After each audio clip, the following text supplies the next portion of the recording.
Hey, what's up, y'all? This is Shantae's Appellation, the Black Brow Threader. I've been getting plenty of compliments on my crochet braid hairstyle, so I figure why not share with y'all? Okay, so I'm gonna be showing y'all what I brought from King's Beauty Supply Store. If you about to get your hair done or if you need some supplies from the hair store, I got you because I'm gonna be shopping for you. So I'm about to show you the hair I brought. This is the P427 crochet braid ocean wave hair. I went to the hair store a couple of days ago and brought like a blonde color.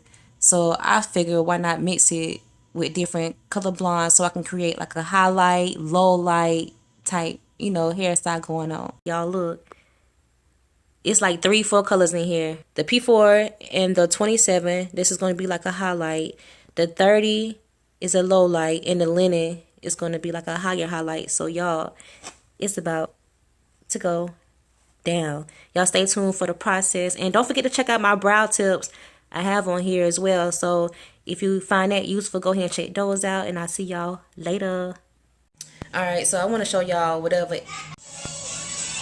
Alright, y'all, so this is a Nairobi foam right here. I usually put this on my crochet braids if I want the curls to bounce back, and I put this on my edges too. So I love this like I love myself. This is like the get the scissors out the kitchen, out the drawer, wherever they at. And stop being too loud too, cause I'm trying to record. Alright. Isis got that thick hair. I gotta do her hair by the day in sections. One day I gotta wash it. One day I gotta prep it. The next day I gotta do the style, half the style. She got a lot of hair.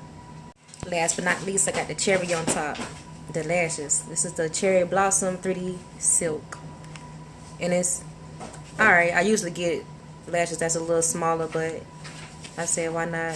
You can get a whole makeup for under 30. And I'm gonna show you how.